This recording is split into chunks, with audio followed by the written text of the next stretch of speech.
Bien hallados y queridos suscriptores, estamos aquí para, no para tratar el tema que creo que ya se dijo el tema que se les prometió, que era una crítica de la novela de Barbie de Aurevilly, La hechizada. Ya saben que les voy a contar la historia de este vídeo que va a ser el número 75 para el canal, porque es enormemente interesante. Resulta que cuando se habló del vídeo, cuando se habló de la crítica de demasiados coches fúnebres del escritor Edmund Crispin, se les comentó ciertamente en un momento que había una novela de una escritora llamada Cuando se rompe el dulce o Cuando se rompe el caramelo, que estaba inspirada en la vida de Marilyn Monroe, y de ahí salió, y creo que se habló un poco de la escritora Ayako Sono. Esto lo hemos estado comentando esta semana y queríamos empezar este vídeo ante todo guardando un respetuoso luto y oración por las muertes de Ozzy Osbourne y por el gran luchador del pressing catch y un ídolo de mi juventud, el wrestler Hulk Hogan. Quizás no fuera el que más títulos haya ganado, pues únicamente Hulk Hogan ganó 6 títulos, pero es que fue un icono de mi infancia. Yo es verdad que empecé a verle ya en los 90, con Telecinco, con JL y sobre todo con el gran Héctor del Mar narrando los combates. Y casi no había combates grandes. Generalmente eran los grandes wrestlers contra pardillos, o sea, contra luchadores no profesionales que recibían auténticas golpizas y palizas y que servían para demostrar los diferentes golpes y combos que tenían la mayoría de los luchadores del pressing catch. Pero aún así Hulk Hogan era mítico. Ya el último guerrero pues estaba ya muy de salida y solo quedaba Hulk Hogan prácticamente. Cuando yo conocí a Hulk Hogan ya había ganado 3 campeonatos mundiales del pressing catch. El primero se lo ganó al coronel Mustafa, que me parece que en la primera versión se llamaba el Sheikh. Pero Hulk Hogan ya había peleado contra otros luchadores, o sea, había peleado, por ejemplo, contra Bob Orton, el padre de Randy Orton, contra el que luego se enfrenta, también luego Hulk Hogan en la etapa final de su carrera se enfrentaría a Randy Orton. Un magnífico combate, eso se los debo decir. Se enfrentó a Roddy Piper, que en aquella época era conocido como uno de los más malos, aunque luego se volvió bueno, Roddy Piper, que también murió hace un tiempo, Roddy Piper. Se enfrentó a Orndorff, que Orndorff era un luchador también muy bueno, aunque ese no le llegué a conocer. Pero el primer combate se enfrentó al coronel Mustafa, que era conocido como el Sheikh. El segundo combate, el segundo título de Hulk Hogan, se lo ganó al luchador Randy Savage, o sea, el Macho Man. Y el tercer combate, que yo creo que mi primo lo recuerda y que fue mítico, fue contra el Sargento Slaughter, que era un combate espectacular, el del Sargento. Que por cierto, parece ser que el Sargento Slaughter todavía está vivo, por cierto. Es uno de los pocos luchadores del pressing catch que están vivos. Yo más o menos cuando ya empecé a interesarme por Hulk Hogan, yo creo que ya tenía esa rivalidad mítica con Ric Flair y hizo ese gran duelo contra el enterrador y le vi ganar el cuarto título contra el poderoso luchador de sumo Yokozuna, que era brutal. O sea que ya le vi ganar el cuarto título. Luego, pues me parece que ya luchó, me parece, contra Ric Flair, Kevin Nash, le vi un combate extraordinario. El combate que me parece que los dos combates así más famosos que tuvo Hulk Hogan fueron contra André el Gigante, que yo todavía no sé cómo ganó ese combate. Yo ese combate no lo vi cuando lo hicieron, cuando lo hizo porque fue un poco anterior, pero yo luego lo repusieron en la tele, en Telecinco, y yo todavía no me explico cómo Hulk Hogan pudo, teniendo en cuenta que todo esto es simulación, que aquí gana el que le cae mejor al público, o sea, pero aún así el combate fue espectacular, la pelea, y quiero recordarles una cosa, que Hulk Hogan, aparte de esto, participó en la película de Rocky 3. Rocky 3, aunque el rival final no era el propio Vanderbilt, no era Hulk Hogan, sino que era su compañero Mr. T. Con Mr. T llegó a formar pareja luchando contra Bob Orton, el padre de Randy Orton, y contra Roddy Piper. Yo les vi ahí pelear contra los dos, ciertamente. Y luego el otro gran combate que yo creo que hizo Hulk Hogan fue contra Y en este caso ya hacía de malo, porque Hulk Hogan solía ser bueno, pero hubo una etapa en que se volvió malo y que fue conocido como Hollywood Hogan, y tenía una barba negra e iba de negro. Y aún a pesar de todo, aun siendo el malo, fue capaz en ese combate de WrestleMania, aunque perdió con The Rock, que era la nueva estrella emergente, fue capaz de reconquistar el amor del público. Y luego, pues yo le he visto ahí un combate espectacular, que lo vi hace muy poco, porque ahora no sé por qué Facebook se empeña en ponerme imágenes de combates de lucha libre, pues le vi un combate espectacular contra Shawn Michaels, ahí el pobre Hulk Hogan hecho sangrando como si fuera el Ece Homo, y aún así capaz de derrotar al gran Shawn Michaels. Shawn Michaels, que yo también lo conocí cuando era compañero de Marty Jannetty con los Rockeros, y unas luchas espectaculares contra Bret Hitman Hart, y que al final, igual que Ric Flair, que no era el luchador más popular, se acabó convirtiendo pues en una de las grandes estrellas del wrestler, o sea, Shawn Michaels, junto con John Cena. Ahora, ¿cómo se llama este hombre? ¿Cómo se llamaba este hombre? Uno de estos de Dean Ambrose, Seth Rollins. El que me falta es este, sí, y que también es familiar también de The Rock, sí. Ahora es el que es más famoso. Creo que también estaba por ahí CM Punk.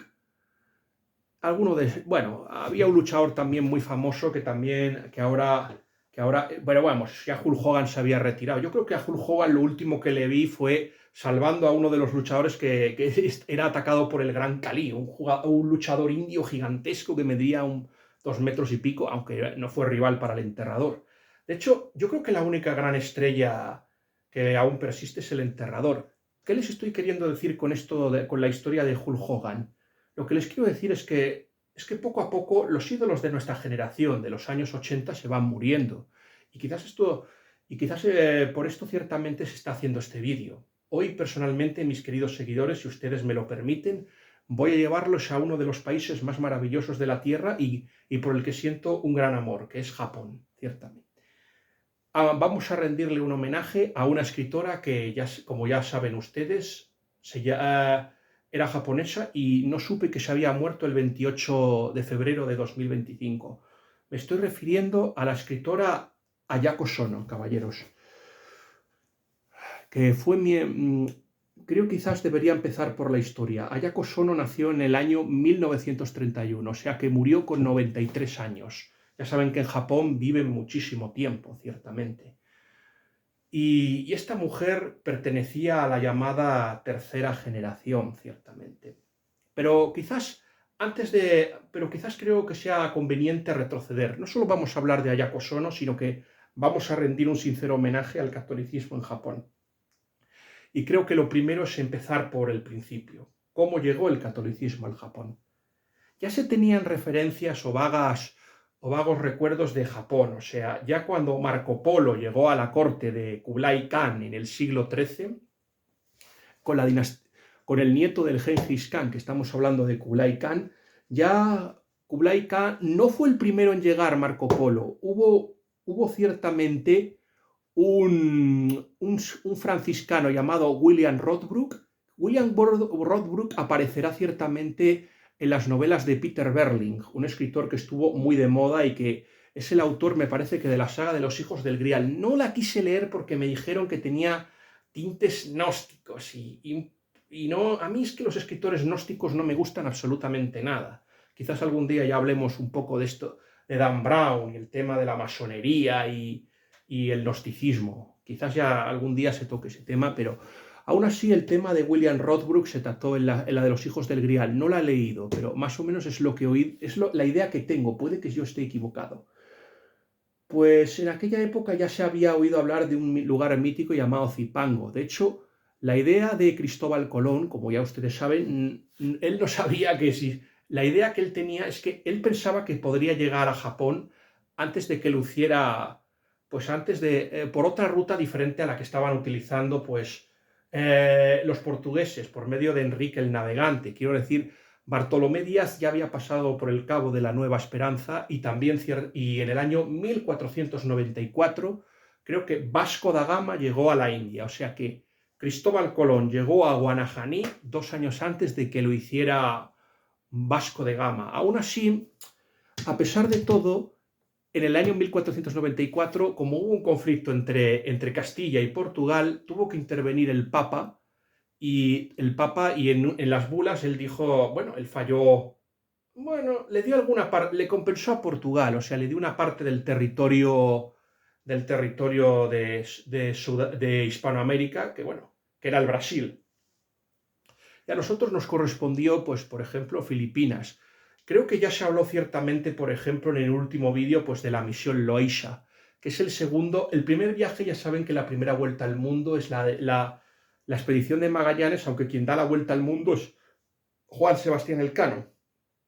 Aún así, Juan Sebastián Elcano se enroló, por ejemplo, se enroló ciertamente Juan Sebastián Elcano en una segunda expedición llamada la expedición Loaiza, y aún así, él murió, pero ciertamente hubo un barco que llegó a las Molucas y que estuvo en guerra, poniendo en jaque a los portugueses durante varios años, hasta que Carlos V, para asegurarse la paz y sabiendo que ese territorio no era suyo, lo que hizo fue vender las Molucas, que no le pertenecían a él, sino a los portugueses, vendérselas al rey de Portugal y tener una opción de recompra que nunca ejerció, pero ya ahí estaba la opción de recompra. Carlos V fue el maestro del gran Florentino Pérez, como se les dijo en el último vídeo, ciertamente, como se les comentó en el último vídeo. Pero, ¿cómo se llegó ciertamente al Japón?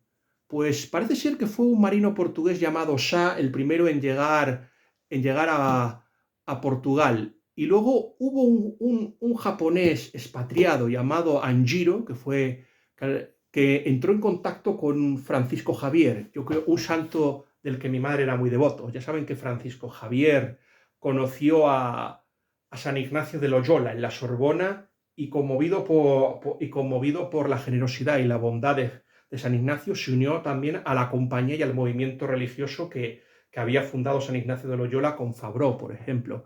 Salmerón, Laínez, Polanco, esos gigantes ciertamente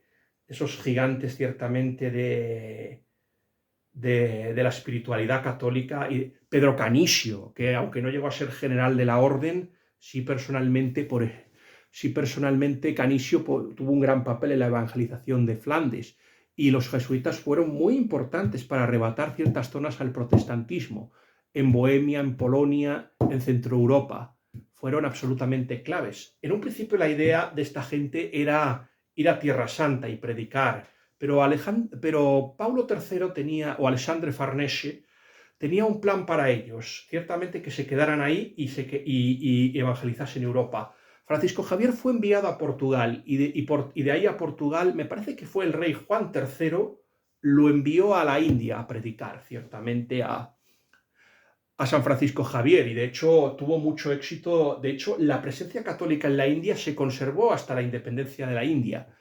Cuando se independizó la India, el santo fue enterrado en Goa. Ya les explicaré porque es muy interesante lo de San Francisco Javier. Y fue enterrado en Goa. Predicó a muchas personas en la India y en otras islas del Pacífico, ciertamente. Pero entonces le ofrecieron algo muy tentador. Se encontró con Anjiro, ese exconvicto que había sido desterrado, se lo encontró y él le mostró el camino a Japón, aunque ya, como se les dijo, había sido un marino portugués el que había llegado, y ya ciertos daimillos y señores japoneses ya habían tenido relación. Por ejemplo, ciertos daimillos japoneses ya habían tenido personalmente relación con los portugueses, que les vendían armas de fuego que serían decisivos para la batalla, por ejemplo, de Sekigahara, que al final decidiría, pues, quién sería el sucesor del gran shogun Toyotomi Hideyoshi.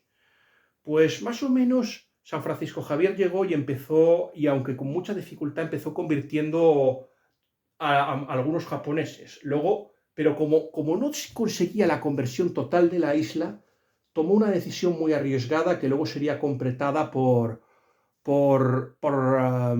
Matteo Ricci, y era intentar llegar a China. Sabía que si él conseguía la conversión de China, y esto lo explica maravillosamente el escritor Louis de Wohl en su maravillosa novela El Oriente en Llamas, en la editorial Palabra, que yo personalmente les recomiendo, pues el escritor pues pensaba que si convertía a China, Japón, muy influido por China, acabaría cayendo por la teoría dominó, personalmente. Luego sería sucedido por Pantoja, por un español llamado Pantoja, este Mateo Ricci. Pero Francisco Javier, por desgracia, no pudo llegar a China. Yo personalmente, si quieren conocer la vida de Mateo Ricci, que fue el sucesor de Francisco Javier y quien pudo completar su sueño de llegar a la corte del emperador, no llegó a ver al emperador.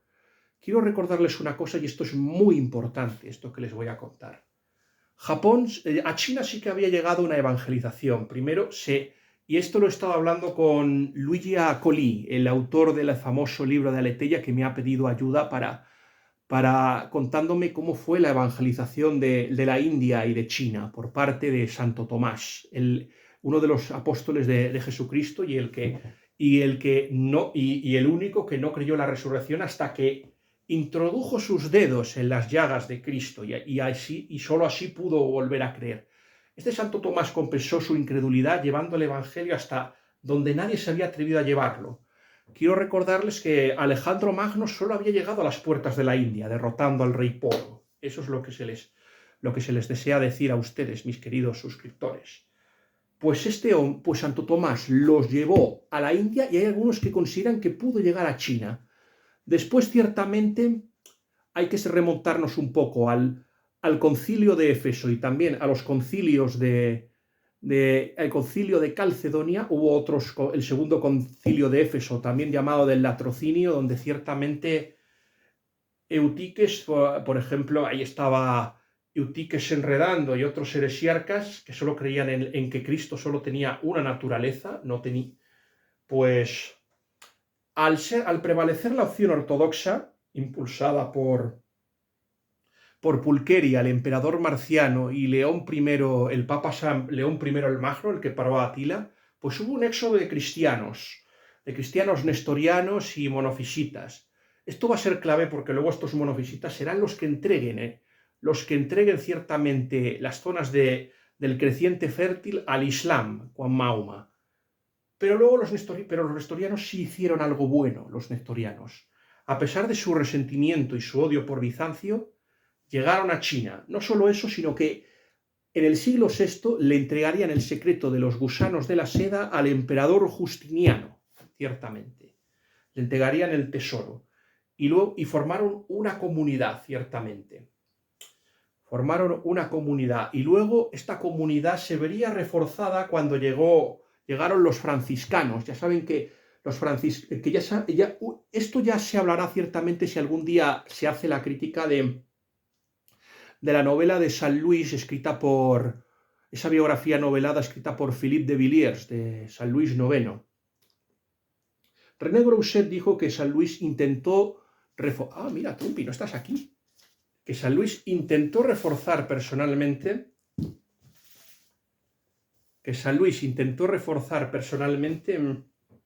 y estrechar relaciones con el Khan, con el Gran Khan. O sea, en este caso, ya saben que Ogodai, y ya se hablará de este tema, con la batalla de Lignica, pues atacó la Europa, la denominada Europa Oriental, o sea, atacó Polonia, Hungría y Ucrania y la batalla de Lignica, a pesar de que la ganaron los mongoles con mucho sufrimiento, la muerte de Ogodai evitó la invasión de Europa. Pero entonces ahí actuó San Luis IX y convenció a los mongoles para que, en lugar de atacar a los cristianos, atacara a los musulmanes. Es verdad que eran unos aliados impredecibles y no los podía controlar, pero aún así, esta genial acción diplomática de San Luis favoreció ciertamente que Hulagu, el gran general mongol, llegase y acabase ya creo que hablamos, con los malvados asesinos en la crítica de Alamut, de Vladimir Bartol. Se destruyó el nido de los asesinos Alamut y se acabó con el califa, con el último de los abasíes, ciertamente, en el año 1258. Ya saben que a partir del siglo X, pues el califa empezaron una serie de sublevaciones contra el califa, contra la dinastía Abasí, y empezó a haber ciertos movimientos rupturistas. Por ejemplo, los fatimíes, que son los chiitas, se apoderaron de Egipto. Luego volverían a ser sunitas en la época, pues con Saladino, ciertamente, en el siglo XII. Volverían otra vez a caer en manos del sunismo. Pero la dinastía de Saladino cometió el error de caer en manos de los mamelucos, esos guerreros esclavos, y del malvado Baibars. Creo que Baibars lo mencionamos como uno de los más potentes candidatos a ser considerado el anticristo, Baibars, porque es el líder es el participante de las cruzadas más sanguinario y más cruel, a pesar de que los historiadores occidentales tienden a obviarlo porque, como era musulmán, no les interesa. A ellos les interesa hablar de las crueldades de la primera cruzada, les interesa hablar de los chapuceros que fueron la segunda, les interesa hablar de la cuarta y de lo sanguinario que fue Ricardo I en la tercera cruzada, y sobre todo esa guerra sin honor, cómo acabaron con una civilización mítica como Bizancio en el año 1204. Se oía mucho por la Alexiada de Ana Comneno, que era muy hostil a los cruzados y por eso seguían. Pero no se dan cuenta de que ciertamente, mientras los cruzados estaban ahí, los musulmanes no podían atacar Bizancio y atacaron atacaron ciertamente al reino cruzado y latino de Jerusalén. Por eso no podían, ciertamente. Y eso es lo que se les quiere personalmente decir a ustedes. Y a ustedes, que mientras existía el reino latino no podían atacar Bizancio. Y eso es lo que personalmente se les quiere a ustedes decir. Y eso es lo que personalmente se les quiere decir. Bizancio aguantaría, también, por ejemplo, los españoles y los almogávares tendrían un papel fundamental en la defensa de Bizancio. Precisamente, solo una traición del emperador de Bizancio hizo que los almogávares se volvieran contra el emperador. Se volvieran contra el emperador de Bizancio. Con todo, Bizancio no caería hasta el año 1453. Y esto fue lo que motivó ciertamente la caída de Bizancio, que hubiera que buscar nuevas rutas para el oriente. O sea, hay un escritor que yo creo que ya les he hablado de él, Thomas Costain, que está obsesionado con el tema. Hay una novela preciosa y una maravillosa película, sobre todo yo les recomiendo la película porque la novela La Rosa Negra no he podido leerla, que habla de eso, del tema de la relación de Europa, sobre todo particularmente Inglaterra, con China. En este caso lo que se cuenta es precisamente la conquista de China por parte de Kublai Khan, y gracias al general Bayan, que ese personaje existió realmente, el personaje interpretado por Orson Welles, y esto hizo posible que luego Marco Polo y antes su Maceo y Nicolo, su padre y su tío, llegaran antes a la corte de Kublai Khan, pero ya se les dijo que había llegado personalmente el franciscano William Rodbrook, había llegado muchísimo antes. Esto creo que llegué a ser conocedor de ello gracias a uno de los libros que tenía mi padre llamado El legado de China. Me fue muy útil, sobre todo para conocer las diferentes doctrinas de China. Y ya estamos llegando a la parte que nos interesa. Ya se ha hablado ciertamente de los diferentes viajes y descubrimientos. Y por eso ya tienen el contexto para entender la parte de San Francisco Javier. Ya hemos hablado de Matteo Ricci y de Goes, y hemos hablado de Alan Schall y Van der Bell, y hemos visto cómo en la época de los Ming, que habían sido la dinastía que había acabado con los mongoles, acabó toda la población cristiana que había en China, la destruyeron, no quedó nada. Y esto lo cuenta un biógrafo muy interesante llamado Vincent Cronin. Vincent Cronin es el hijo de A.J. Cronin, que no sé si les he hablado de él, pero creo que ustedes deben conocerle por la maravillosa novela La Ciudadela, de A.J. Cronin. Y él ha contado la biografía de Matteo Ricci. Y esto de la eliminación de los cristianos en la época de la dinastía Ming, lo he sacado de ahí. Paradójicamente, los últimos emperadores de la dinastía Ming, que acabaron perdiendo el poder frente a los manchúes, se acabarían convirtiendo al catolicismo. Personalmente, Matteo Ricci no pudo llegar a conocer a los emperadores, y tuvo que tratar con la corte, es decir, con los eunucos. El emperador estaba incomunicado y era casi imposible contactar con él y verle. Era una misión. Por eso yo creo que hubiera sido muy complicado para San Francisco Javier realizar esta misión.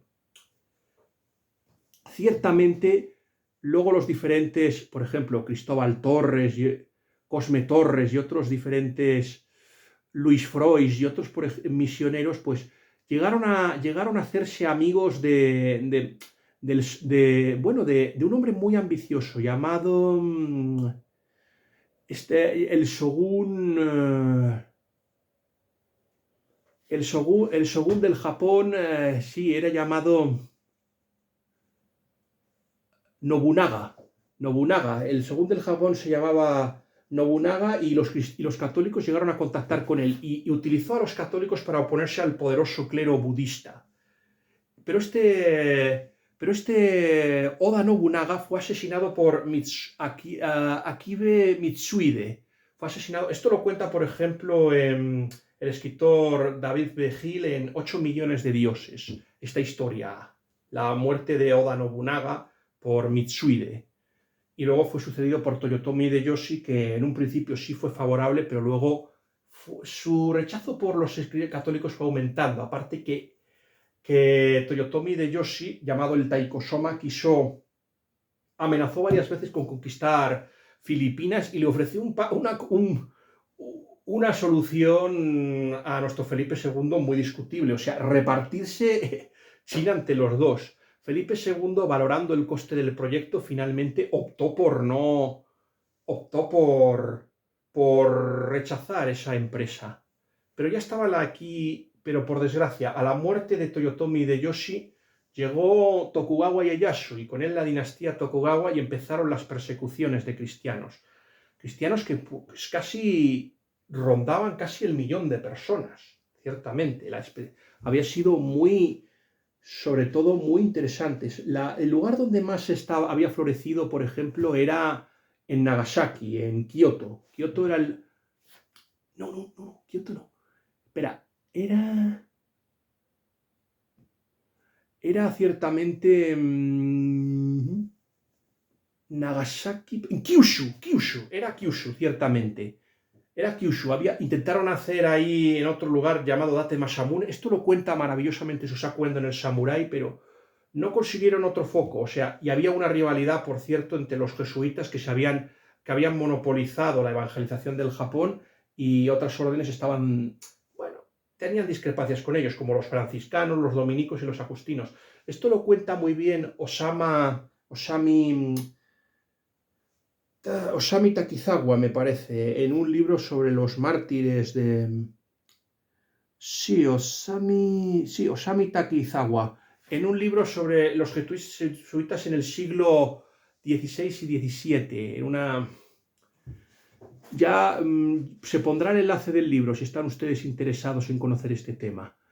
Pero por desgracia, con los Tokugawa se acabó, ya empezaron las persecuciones. A pesar de que hubo dos embajadas japonesas a Occidente. Una fue la misión Tensa, promovida por Baliñano y con el visto bueno de Oda Nobunaga, y la segunda fue la misión Keicho.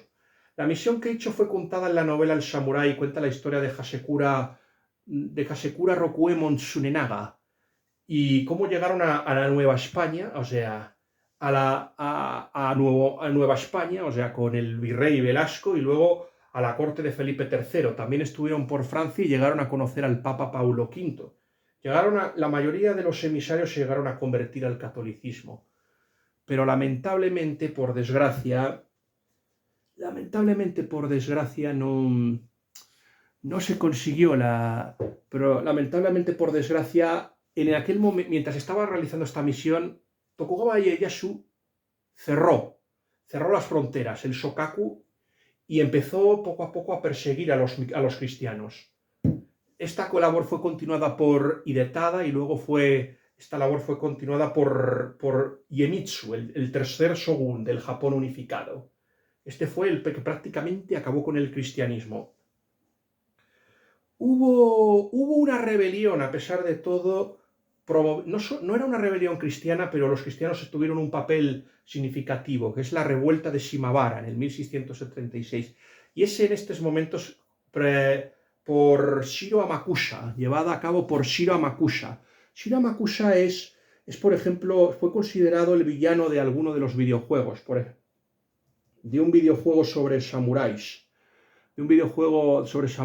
Era el modelo, lo utilizaron porque en aquella época se llegó a tener una visión muy negativa del cristianismo. Edogawa Rampo creo que tenía un relato muy hostil contra los cristianos, ciertamente.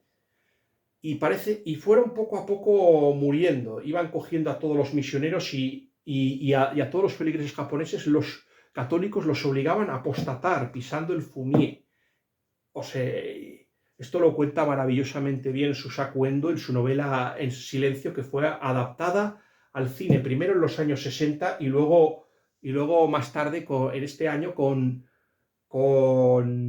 Martin Scorsese, maravillosamente interpretado por Andrew Garfield y en el papel de Sebastião Rodríguez, y luego el papel de Garpe lo interpreta maravillosamente bien Adam Driver, y también el papel de Cristóbal Ferreira lo interpreta Liam Neeson, aunque a mí me hacía más ilusión que lo interpretara Daniel Day-Lewis, pero bueno, oye, eligieron a Liam Neeson para este papel. Se llegó a la práctica destrucción y aniquilación de los cristianos, pero sobrevivieron. Estos cristianos sobrevivieron y fueron conocidos como los Crisitán. Y circuló por ahí una profecía, la famosa profecía de Bastian.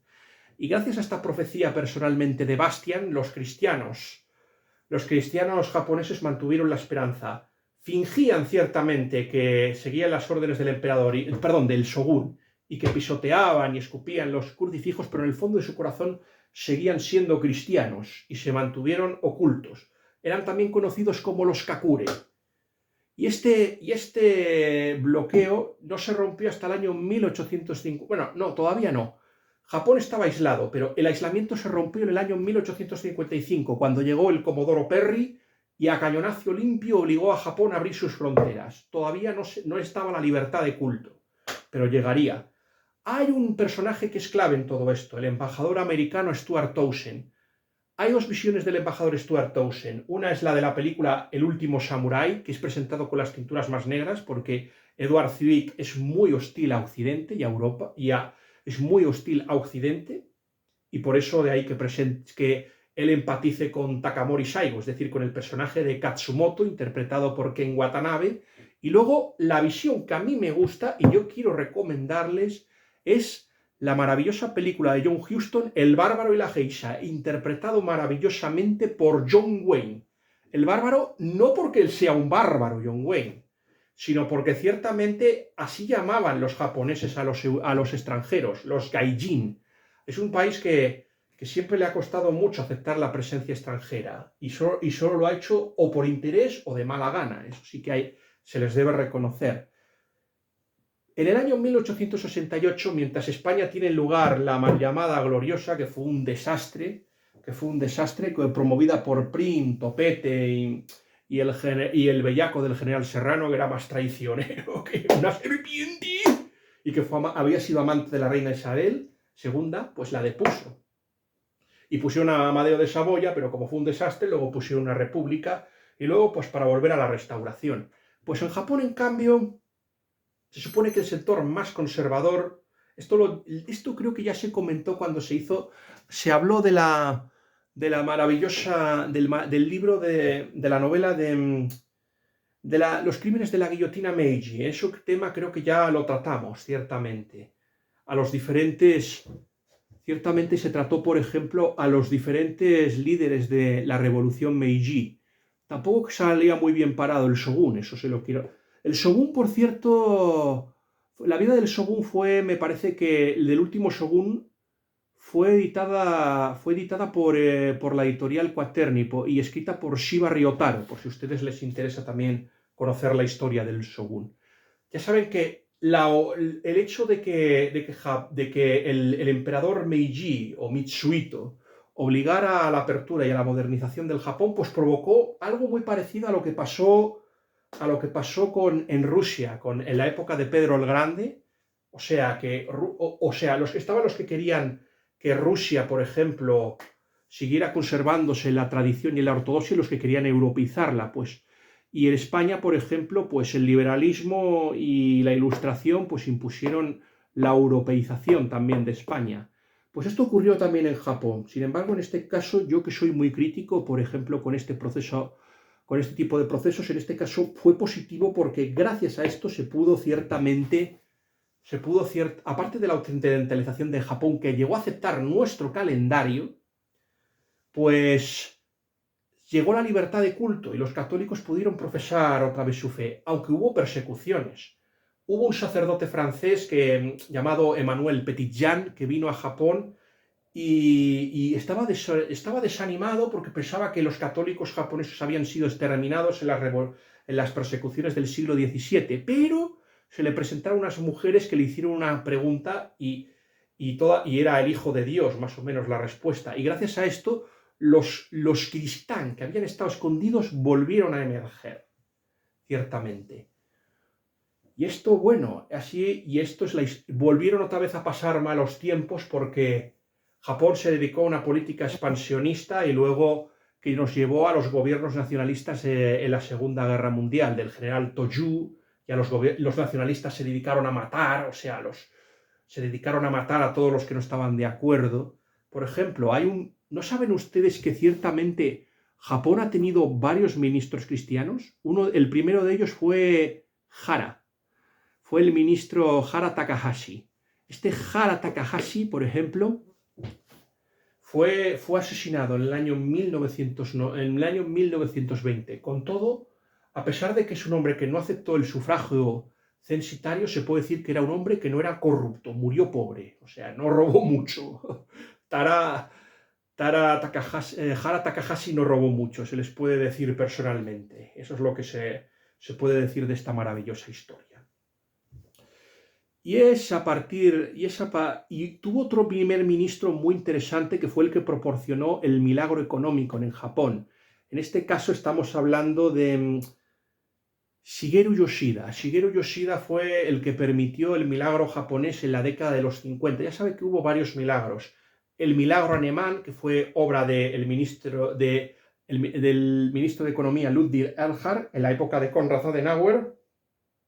El milagro español, aunque a pesar de que la gente lo niegue, hubo un milagro económico español. Y luego está el más grande de todos, que era el milagro japonés. Y creo que este milagro sobre todo estuvo promovido por Shigeru Yoshida personalmente.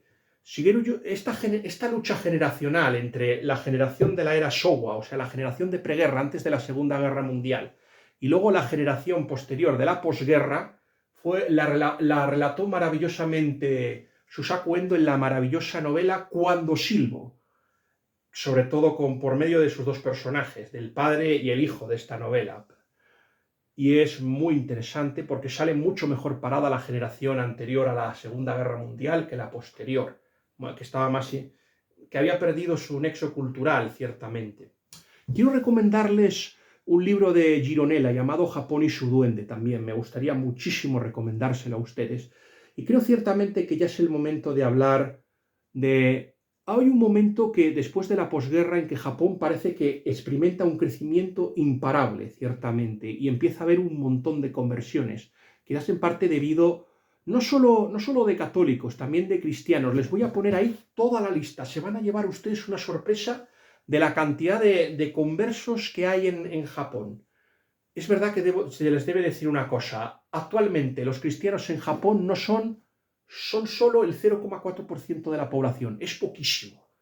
Pero se les debe decir una cosa. De hecho, al principio, en la primera década del siglo XX, se llega a crear una universidad llamada la Universidad de Sofía, donde estuvo ahí un hombre muy interesante del que me gustaría a ustedes hablarles. Me estoy refiriendo personalmente al padre Peter Milward. Este Peter Milward era un jesuita. Ya saben que los jesuitas tienen el monopolio de la evangelización del Japón. Y este Peter Milward había sido amigo de C.S. Lewis y de los Inklings. Y era alguien que había defendido la catolicidad de William Shakespeare. Cuando mi amigo el profesor visitó Japón, me dijo que desafortunadamente no había oído hablar de Peter Milward, pero que si hubiera sabido algo de la existencia de Peter Milward, le habría preguntado a un amigo suyo jesuita de allí. Un amigo mío de Luis Sor de Villalechón me comentó, me comentó su tío y llegó a decir lo mismo que decía mi padre, que es que los japoneses ciertamente eran un pueblo que no creía, o sea, que era interesado, que no creía, o sea, que no tenía una fe verdadera en Dios y que era todo oportunismo, que utilizaba el catolicismo como un barniz.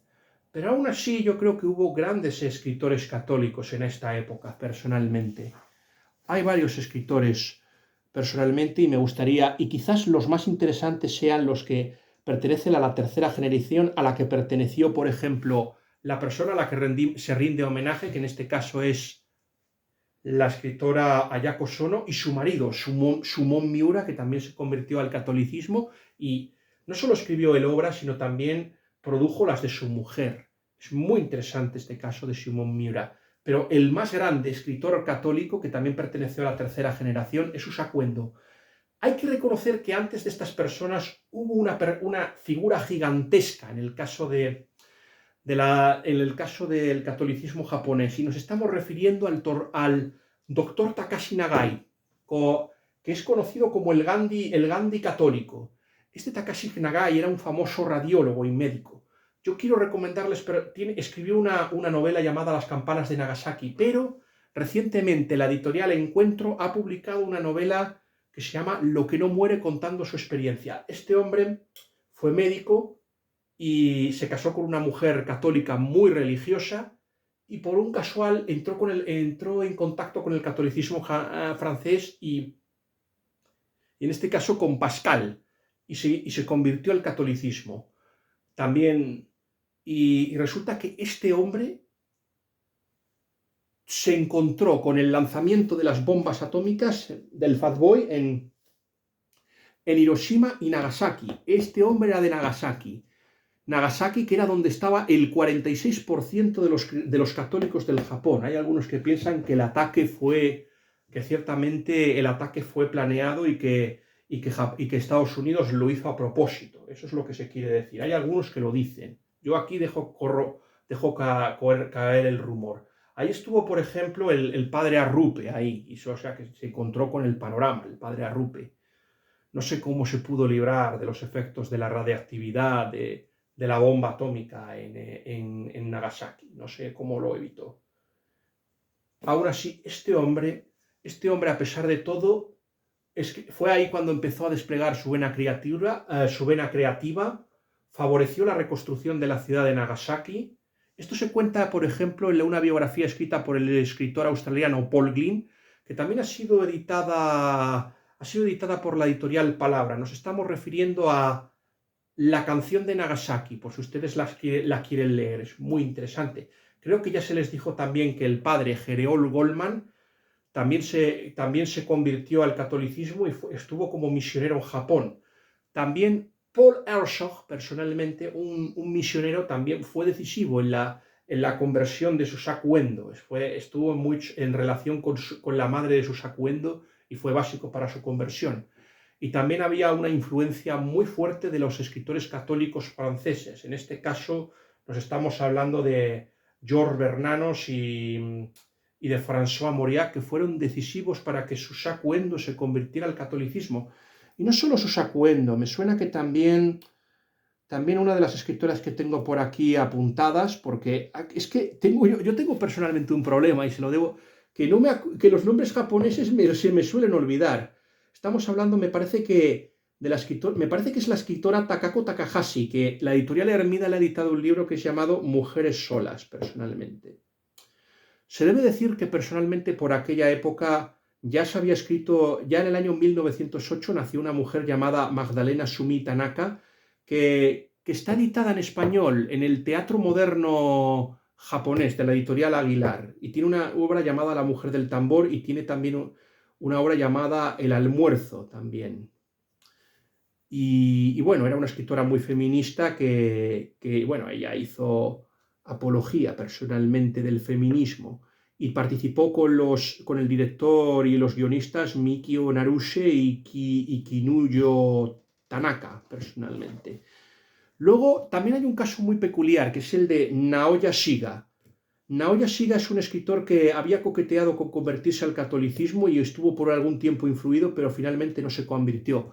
Hay casos también un poco tristes, como Hasashi Inoue, por ejemplo, Inoue, que ha sido traducido por aquí.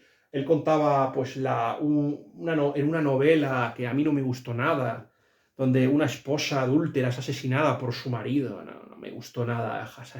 Haishi Inoue. Inoue no me gustó nada. Además, no empatizo con él personalmente.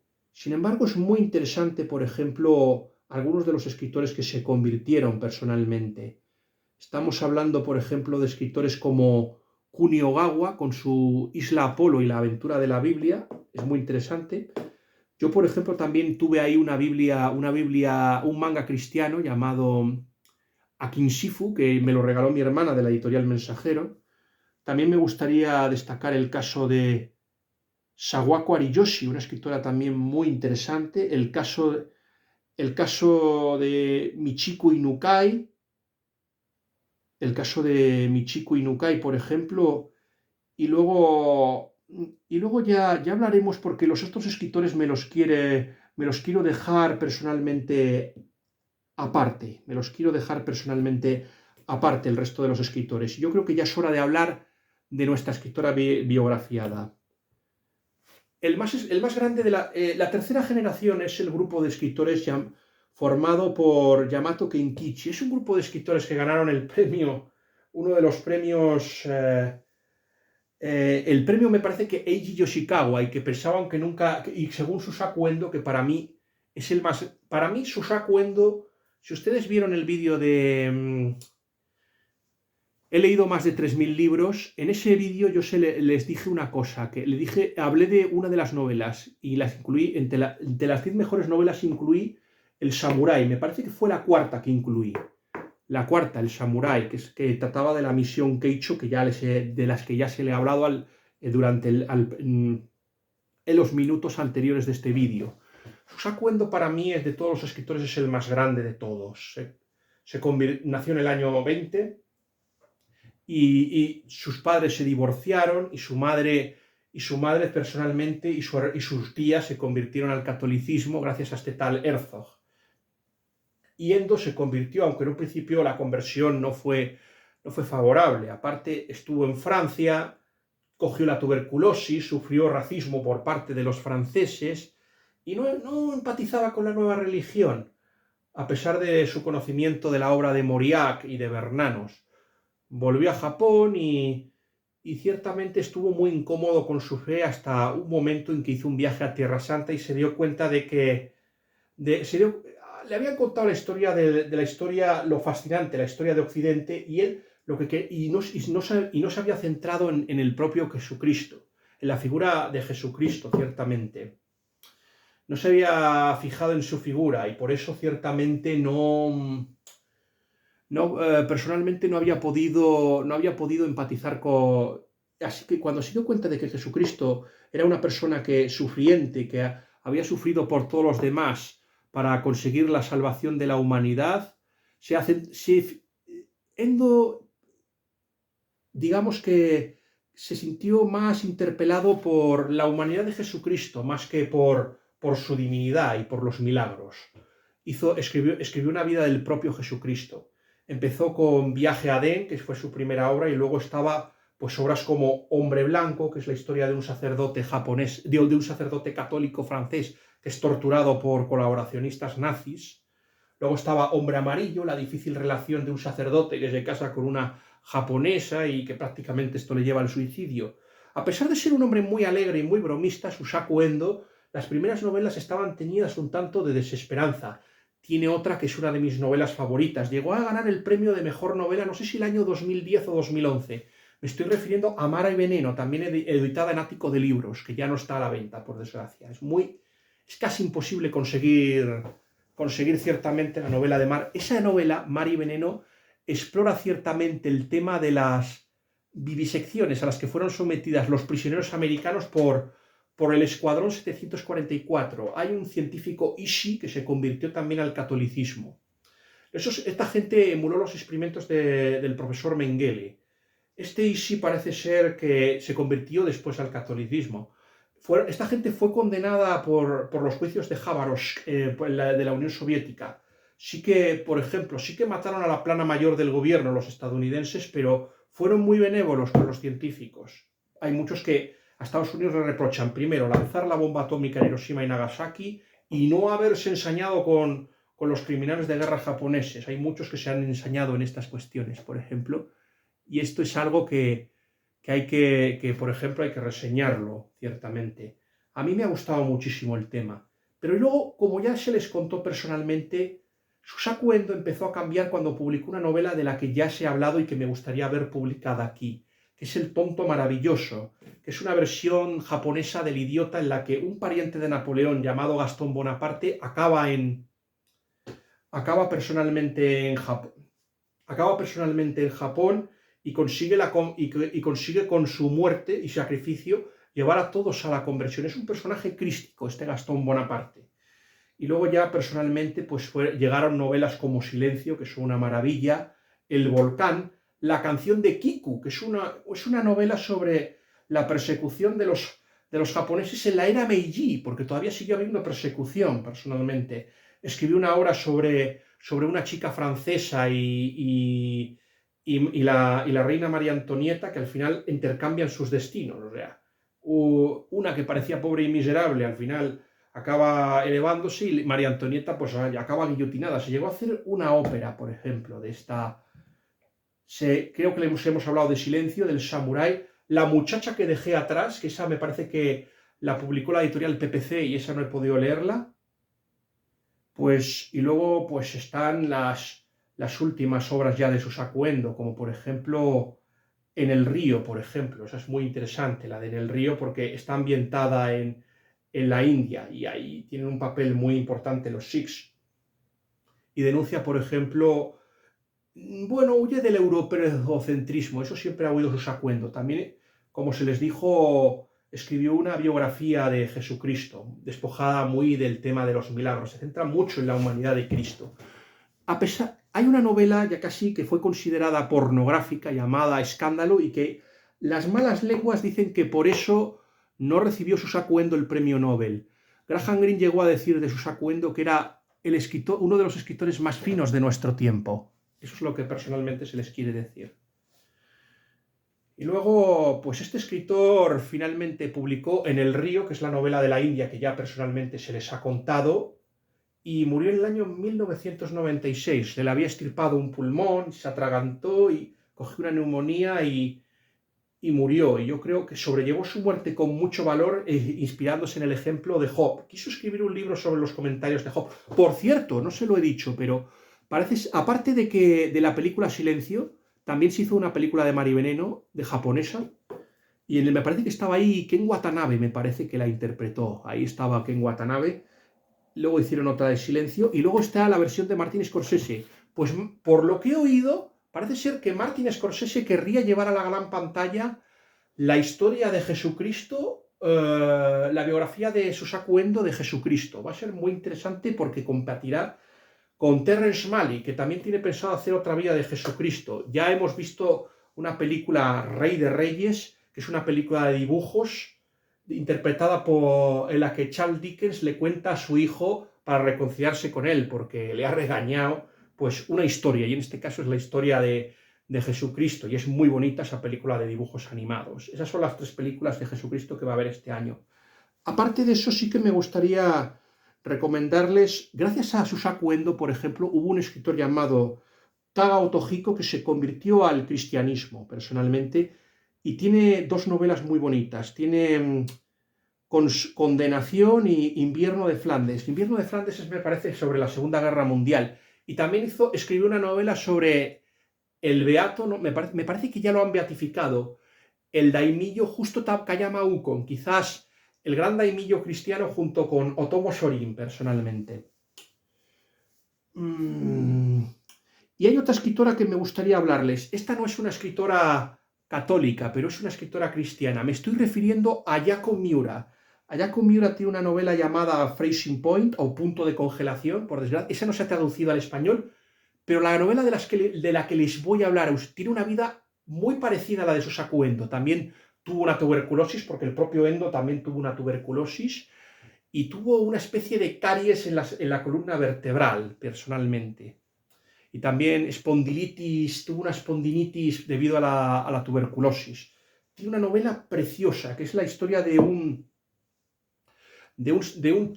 descendiente de los samuráis llamado Nobuo Nagano, que hace algo que se dedica a, que ayuda, se dedica a ayudar a la gente, y es una especie de sindicalista cristiano, personalmente, y tiene uno de los finales más bonitos que he leído nunca. De hecho, el samurái cristiano es, yo creo que de todas las novelas que ha editado la editorial Palabra, el samurái cristiano de Ayako Miura es la mejor novela que ha editado la editorial Palabra. Ya se lo digo de todo. Todas las que he leído, de todos los libros de Palabra que he leído, el samurái cristiano, llamado Shio Koripash, es el mejor de todos los libros que he leído personalmente. Y bueno, ya quería, antes de pasar a mi querida Ayako Sono, sí que me gustaría contarles algunos detalles que les van a ustedes a hacer.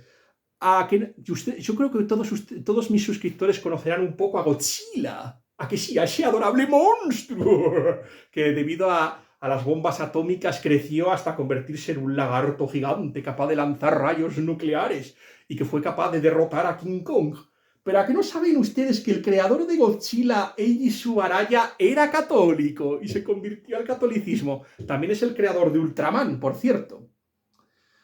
Y la actriz principal, por cierto, Momoko Koechi también era católica, Momoko Koechi, así que es una serie muy curiosa.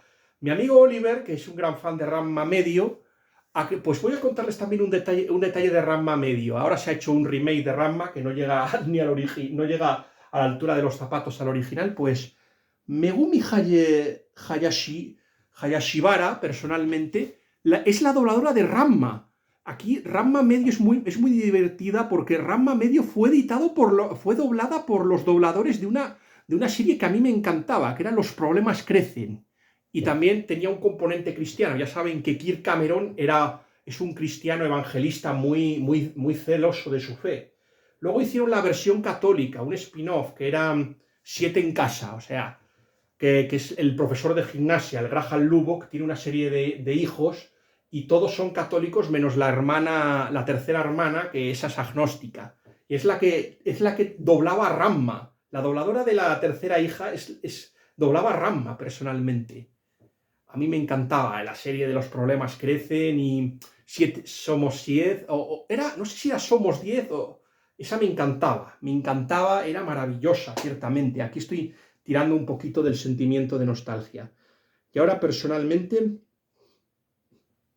con su permiso, sí que ya me gustaría personalmente hablarles de la escritora a la que hemos venido a homenajear. Muy poco tiempo, porque es que yo lo que quería es que, más que un vídeo de un homenaje a Ayako Sono, este vídeo fuera un homenaje a todo, al catolicismo japonés, y ciertamente a todo. Fuera un homenaje al catolicismo japonés y a todos los escritores católicos. Es verdad que la mayoría ya se están muriendo y que ya prácticamente no quedan grandes novelistas, pero es que como nadie seguramente haya tratado este tema, salvo yo, pues quería ciertamente inmortalizarlo en un vídeo. Ayako Sono nació en el año 1931. Se casó con Sumo Miura y también ganó el premio Eiji Yoshikawa. Eiji Yoshikawa, ustedes lo conocerán porque es el novelista de Musashi. Y escribió unas novelas maravillosas, ciertamente. Es una persona que estaba muy vinculada a posiciones de derecha, muy de derecha. Acogió en su casa a Alberto Fujimori, por ejemplo, al presidente del Perú, Alberto Fujimori, y digamos que tenía unas teorías un pelín cuestionables. Yo incluso que también puedo sentir simpatía por su ideología política, me parecen incluso enormemente radicales. Consideraba ciertamente que los inmigrantes caucásicos y negros tenían que vivir en zonas diferentes, o sea, más o menos quería un modelo de apartheid para los inmigrantes no japoneses del Japón. Eso fue muy criticado, ciertamente.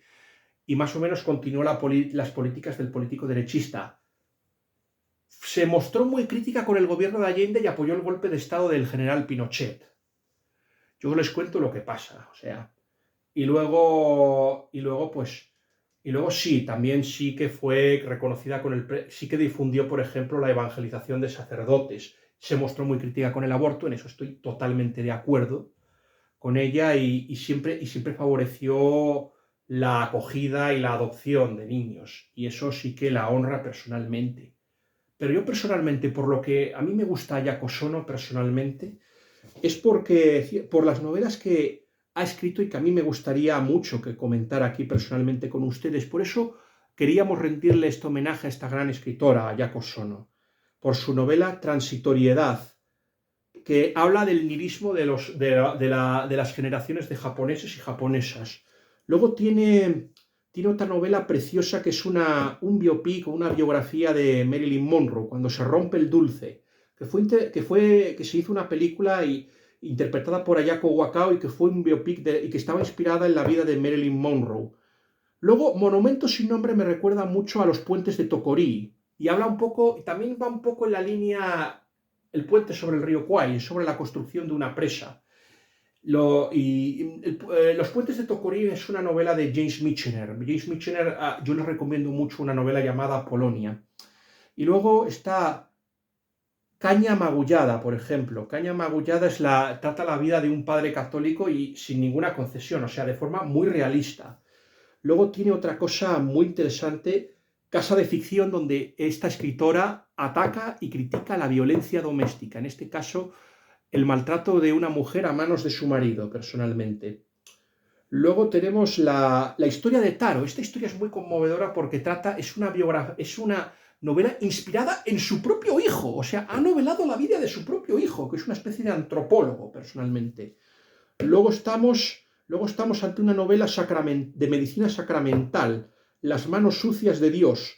Es una novela protagonizada por un ginecólogo y se critica la industria del aborto. El aborto, ya saben que Japón había tenido un problema del espacio vital y había una gran cantidad de población en un territorio muy pequeño. De ahí que empezase la teoría del espacio vital y a conquistar pues Corea, China y otras partes de Asia, personalmente. Y eso fue lo que les llevó a la Segunda Guerra Mundial. Al ser derrotado por los Estados Unidos, para controlar el problema de población, se impuso la eugenesia y, sobre todo, se propició la anticoncepción y el aborto, llevado a cabo por un personaje absolutamente repugnante, llamado el Doctor Ocino. Y esto es lo que critica personalmente Ayako Sono en esta novela, que es una lástima que yo personalmente no pueda leer. Luego, una novela que me parece interesantísima, No Reason for Murder. Está basada en los crímenes del violador y asesino en serie Kiyoshi Kubo. Y que este personaje será redimido por una mujer católica. Habla de la posibilidad de la redención. Y es por eso que la novela es tan interesante, ciertamente. Luego está,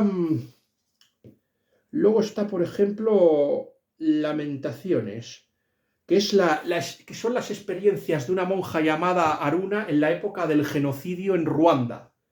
Fíjense lo interesantes que son los temas y por qué quiero que esta historia, a pesar de su ideología, se la edite en español. ¡Yo quiero leerla! ¡Quiero leerla! Y luego después están Los Milagros. Esta es una novela que trata sobre Maximilian Kolbe. Por cierto, que Susaku Endo también en un relato corto trató este tema, el tema de cómo influyó la figura de San Maximilian Kolbe en un grupo de peregrinos japoneses. Esto se puede ver en un artículo llamado El Testamento del Pescador, ciertamente, que trataba este tema. De Susaku Endo no se ha dicho, pero se han descubierto escritos inéditos contando la historia de Cristóbal, cómo siguió la historia de Cristóbal Ferreira y el malvado apóstata Inoue. Sí, se llama igual que este escritor japonés de izquierdas que también apostató, Inoue. Este personaje, todos los personajes de Indo, aunque no se lo crean, son reales. Y luego tiene una historia, una llamada Sachiko, que no se pudo editar personalmente. Sachiko también ha sido la última novela que se ha editado de Susaku Endo. Y por último, tiene una obra también muy interesante que a mí me gustaría leerla. Herodes el Loco. Esta historia de Herodes el Loco sigue más o menos la línea de El mayor monstruo del mundo, que es de Pedro Calderón de la Barca, y cuenta ciertamente la historia de la masacre de los inocentes por medio del tocador de laúd de Herodes, que es mudo, que se llama Ana. Y luego tiene pues un relato corto maravilloso, que es el invierno largo, las hojas que caen y el río Tadami, personalmente. Y para terminar, ciertamente nos gustaría también personalmente comentar y hablar de escritoras que, aunque no son cristianas, sí que merecen una especial atención, como Noriko Ojiwara. Esta Noriko Ojiwara, personalmente, está muy influida por las historias de C.S. Lewis, de las Crónicas de Narnia, y fue lo que le llevó a escribir. No es cristiana, pero sus novelas están muy influidas en C.S. Lewis. También me gustaría recomendar a un escritor que no es católico ni cristiano, que se llama Miyazawa Kenji. Miyazawa Kenji aparecía, por ejemplo, en un relato en un episodio de Doraemon llamado La cubierta del libro humano. Fue uno de los libros que de Kigushu recomendó a Nobita, que finalmente Nobita no escogió ese libro, sino 2 años de vacaciones. Pero es la historia de un chico llamado Campanella que va con un amigo en un tren que recorre la Vía Láctea y que recorre los cielos, tanto cristianos como budistas. El tren nocturno de la Vía Láctea es considerada la divina comedia japonesa. Y bueno, me han hablado también de una escritora llamada Hakucho Setouchi, que es una escritora budista, pero que trata temas muy interesantes de budismo. Y personalmente me gustaría acabar ciertamente este maravilloso vídeo, ciertamente, hablando de la que para mí es aunque no es cristiana, para mí es mi escritora favorita, que se llama Miyuki Miyabe.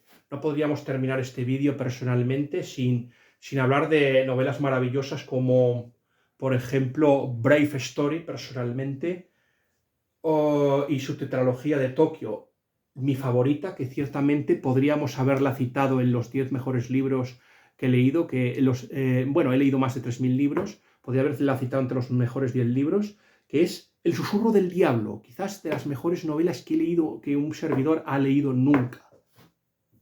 Luego está La sombra del Kasha, luego está RPG, y luego está esta novela ciertamente de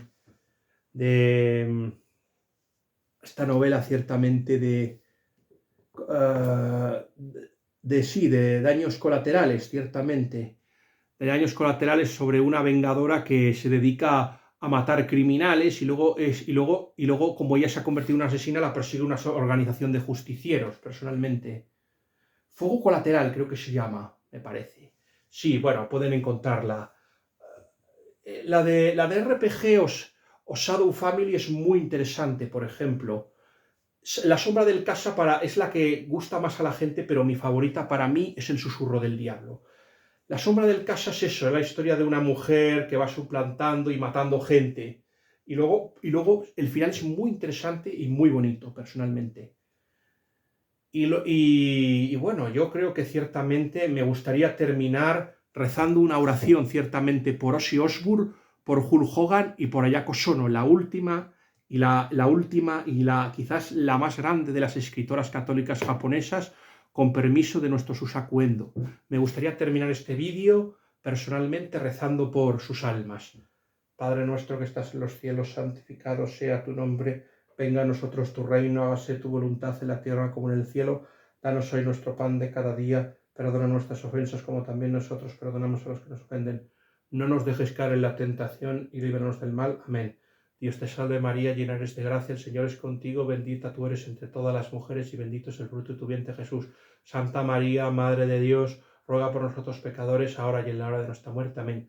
Gloria al Padre, gloria al Hijo, gloria al Espíritu Santo, como era el principio y siempre, por los siglos de los siglos. Que descansen en paz y que velen por nosotros en el cielo. Que Dios...